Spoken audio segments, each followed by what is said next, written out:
Once you make the decision to plant a food plot, the first and most important thing you need to do is a soil test.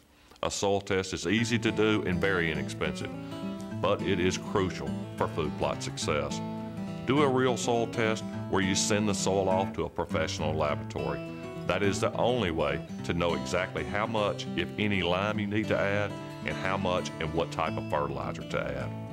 The correct amount of lime and fertilizer can make the difference between the best food plot possible and total failure.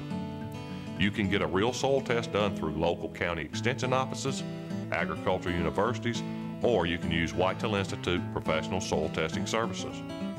A soil test usually costs about $10, and it can save you hundreds of dollars by taking the guesswork out of what and how much fertilizer to add.